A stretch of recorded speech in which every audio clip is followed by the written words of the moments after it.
Nous sommes en 1847 à Vienne, en Autriche. Dans la maternité de l'hôpital général de Vienne, 18 femmes sur 100 meurent après leur accouchement. Pas pendant, après. Quelques jours plus tard, de fièvre, de douleur, dans un lit d'hôpital. Un jeune médecin de 29 ans observe tout ça tous les jours. Et tous les jours, ça le ronge de l'intérieur. Il commence à chercher, il compare les chiffres, il analyse chaque cas. Et un jour, il comprend tout. Les médecins touchent des cadavres à la morgue le matin. Ils accouchent des femmes l'après-midi, sans jamais se laver les mains.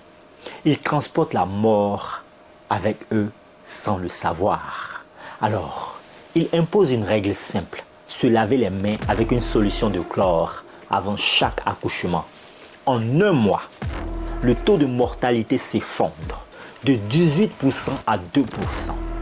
Des centaines de femmes qui devaient mourir survivent. Ils testent à Prague, même résultat. Ils testent à Budapest, même résultat. Même ses collègues refusent de le croire. Ses supérieurs l'insultent publiquement. Et en 1865, à seulement 47 ans, ils le font enfermer de force dans un asile psychiatrique. Il meurt 14 jours plus tard d'une infection. Lui, l'homme qui avait compris avant tout le monde comment les infections tuaient. Il s'appelait Ignaz Semmelweis. Et ce qu'on lui a fait, c'est une honte. Nous sommes à Vienne en 1846. À cette époque, la médecine moderne n'existait pas encore. Les médecins font des suppositions, ils font des hypothèses, ils font n'importe quoi franchement. Il y a une maladie qui tue des femmes après leur accouchement. Et pas quelques femmes, beaucoup de femmes. On l'appelle la fièvre puerpérale et elle tue en masse. Mais avant d'aller plus loin, je veux que vous compreniez vraiment à quel point c'était un cauchemar. Une femme enceinte, à cette époque, quand elle décidait d'aller à l'hôpital pour accoucher, elle savait qu'elle jouait avec sa vie. Oui, parce que les statistiques n'étaient pas bonnes. Pas bonnes du tout. Dans la maternité de l'hôpital général de Vienne, entre 10 et 18% des femmes qui accouchent meurent. C'est énorme. Imaginez, vous allez à l'hôpital pour donner la vie et vous avez une chance sur 3 de mourir. Et c'est bizarre, parce que d'autres endroits, les femmes accouchaient à domicile avec des sages-femmes. Et là, le taux de mortalité était beaucoup plus bas, genre 2%, 3 fois moins. Alors là, vous vous posez la question, pourquoi?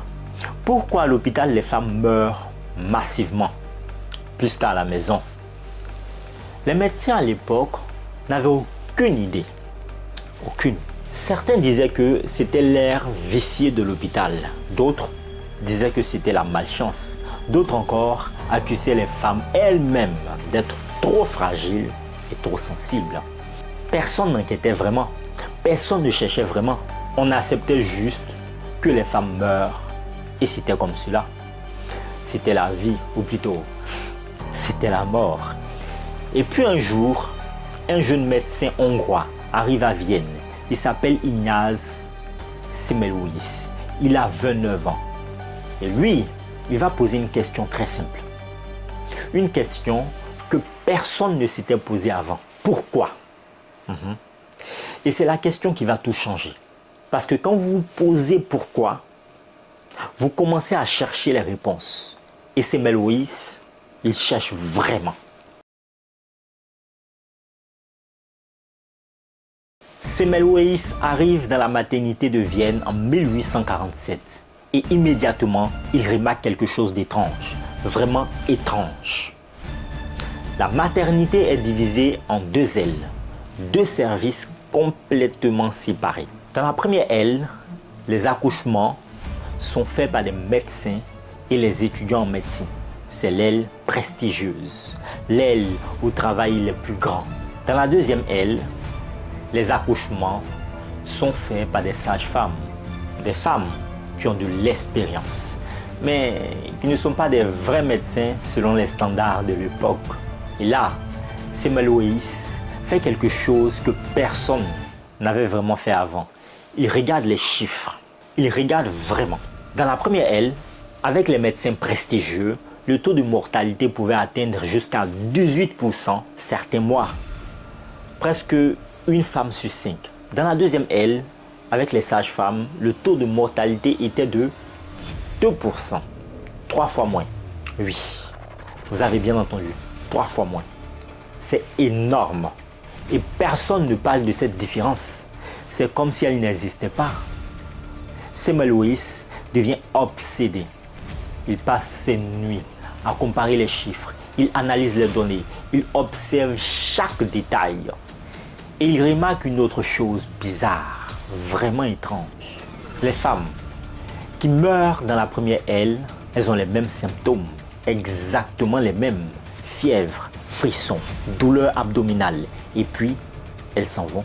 Et puis un jour, quelque chose se passe. Un événement qui va être la clé de tout. Un de ses amis et collègues, le docteur Jacob Koletzka, se coupe accidentellement avec un scalpel pendant une autopsie. C'est un petit accident, rien de grave, ou du moins, c'est ce qu'on pense au début. Mais quelques jours plus tard, Koletzka commence à se sentir mal, fièvre, frisson, douleur abdominale, les mêmes symptômes que les femmes qui meurent après leur accouchement. Et puis, Koletzka meurt. Et c'est à ce moment précis que Semmelweis comprend. Il comprend tout. En une fraction de seconde, toutes les pièces du puzzle se mettent en place dans sa tête. Oui, Koletzka s'est coupé avec un scalpel qui venait de toucher un cadavre. Un cadavre qui contenait des bactéries, des germes, des choses invisibles qui tuent. Koletzka a transporté ces choses avec lui dans son corps et ça l'a tué. Et les médecins de la première aile, qu'est-ce qu'ils font après avoir travaillé à la morgue, à toucher des cadavres? Ils vont directement accoucher les femmes, sans se laver les mains. Jamais. Ils transportent avec eux ce que Semmelweis appelle les particules cadavériques, des substances mortelles, directement prélevées sur des cadavres et introduites dans le corps des femmes qui accouchent. C'est ça le secret. C'est ça la réponse. Les médecins prestigieux tuaient accidentellement les femmes. Et les sages-femmes, elles, de la deuxième aile, ne touchaient pas à des cadavres. Elles ne faisaient pas d'autopsie. Donc, elles ne transportaient pas la mort avec elles.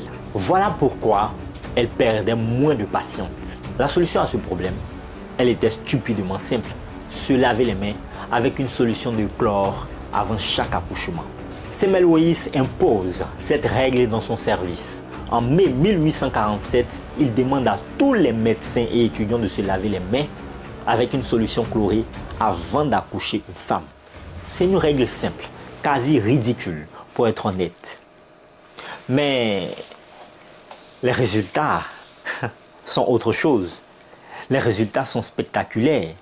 En juin, le taux de mortalité tombe à 12%, en juillet à 8%, en août à 2%. 2%, exactement le même que la deuxième aile. Des centaines de femmes qui auraient dû mourir survivent. Des centaines de bébés qui auraient dû perdre leur mère gardent leur mère. Et tout ça parce qu'un homme a décidé de poser une question simple. Pourquoi? Et parce qu'il a eu le courage de chercher la réponse. Semmelweis vient littéralement de trouver le secret pour sauver des vies, des milliers de vies potentiellement. Il a les chiffres, il a les preuves, il a tout ce qu'il faut pour changer le monde. Maintenant, il faut qu'il convainque les autres. Et c'est là que tout s'écroule. Semmelweis est enthousiaste, il a des preuves, il a sauvé des centaines de femmes. Il pense que la communauté médicale va l'accueillir comme un héros. Il se trompe complètement. Quand il présente ses résultats à ses collègues et à ses supérieurs, il y a un silence gênant. Et puis, ça commence. Les moqueries, les insultes, le mépris. Son professeur, Karl Braun, son supérieur direct, refuse catégoriquement de le croire. Il dit publiquement que la théorie de Semmelweis est absurde, ridicule, insensée. Pourquoi? Parce que Brown et les autres professeurs, ils ne peuvent pas accepter une seule idée. Une idée qui détruit leur vision du monde. Si Semmelweis a raison, ça signifie que les médecins prestigieux, respectables, en blouse blanche, eux, personnellement, tuaient les femmes, jour après jour, sans le savoir, mais ils tuaient. Ça signifie qu'ils étaient responsables de milliers de morts. Et personne ne voulait entendre ça. Personne. Personne ne voulait admettre qu'ils avaient du sang sur les mains. Alors, au lieu de dire Semmelweis a raison, changeons nos pratiques, ils ont dit Semmelweis est fou. Et malheureusement, beaucoup de gens les ont cru. Semmelweis écrit des articles, des dizaines d'articles scientifiques. Il détaille ses chiffres, il explique sa théorie, il supplie presque. Les revues scientifiques refusent de les publier. Il écrit des lettres, des centaines de lettres, à tous les grands médecins d'Europe, à l'Académie des sciences, à n'importe qui voudrait l'écouter. Il obtient des réponses de temps en temps et elles sont glaciales. Votre théorie n'a pas de sens. Vous insultez les médecins respectables. Vous nous accusez de tuer les femmes. Comment osez-vous? Et pendant ce temps, les femmes continuent à mourir partout en Europe, dans les hôpitaux où sa méthode n'est pas appliquée. Les femmes continuent à mourir inutilement parce que les médecins refusent de se laver simplement les mains. Ils refusent par orgueil, par ego, parce que ça impliquerait que Semmelweis a raison et qu'ils ont tort. Et dans le monde médical du 19e siècle, admettre qu'on a tort, c'est la mort professionnelle. Les collègues de Semmelweis deviennent hostiles. Ses supérieurs le marginalisent. On arrête de lui donner des responsabilités. Oui, jusqu'à ce point. Ses articles ne sont même plus lus. Ses conférences sont totalement ignorées ou moquées ouvertement. Il devient de plus en plus isolé. Et pendant ce temps, il y a un détail qui le ronge. Un détail terrible. Il sait qu'il a raison. Il sait qu'il peut sauver des vies. Mais personne ne l'écoute. Personne ne change ses pratiques. Et donc, les femmes continuent à mourir. C'est un cauchemar. Un cauchemar éveillé. En 1847, 2 ans après sa découverte, Semmelweis ne peut plus supporter cette situation. Il fait une dépression. Une vraie dépression. Il devient agité, anxieux. Il a du mal à dormir. Il parle sans arrêt de son idée, de sa découverte, des femmes qui meurent. Ses collègues le regardent comme un homme qui perd l'esprit. Et au lieu de reconnaître qu'il a une dépression parce que le système médical refuse d'écouter ses preuves, ils en concluent qu'il est devenu fou, mentalement instable, incompétent. En 1865, après des années de lutte, après avoir été isolé, ignoré, humilié, ses collègues décident officiellement que Semmelweis n'est plus apte à travailler. Il est trop instable, trop émotionnel, trop obsédé par ses théories. Alors, il le force à quitter Vienne. Il rentre en Hongrie, dans sa ville natale, à Budapest. Pendant un moment, il pense que peut-être là-bas, les gens l'écouteront. Peut-être qu'en Hongrie, on sera plus ouvert à ses idées. Il applique sa méthode dans les hôpitaux de Budapest. Et bien sûr, ça marche. Exactement comme à Vienne, le taux de mortalité s'effondre.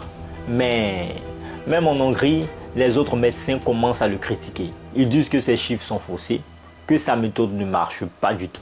Et Semmelweis, il devient de plus en plus désespéré. Il écrit encore plus de lettres. Il essaie de publier plus d'articles. Il supplie les autorités médicales. En vain.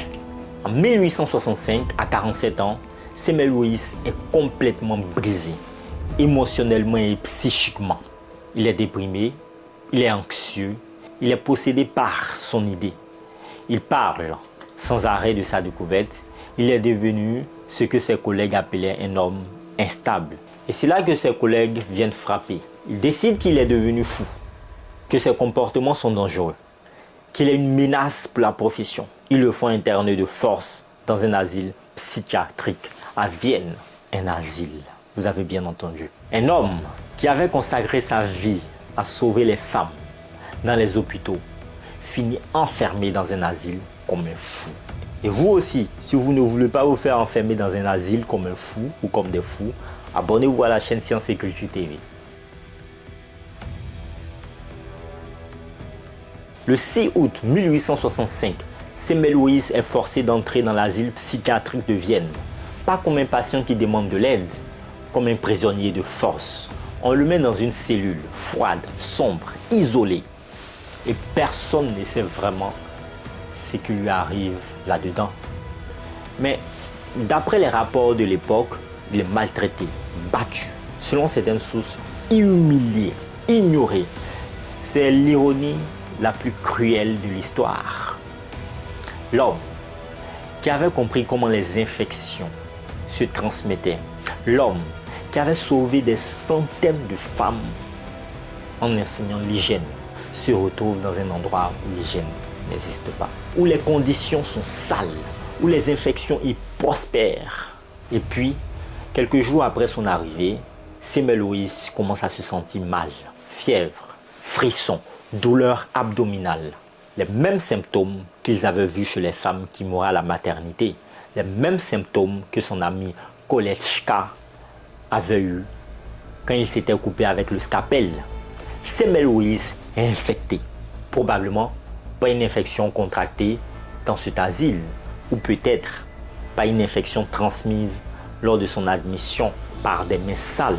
L'ironie est tellement parfaite, tellement cruelle, qu'on dirait que l'univers se moque de lui.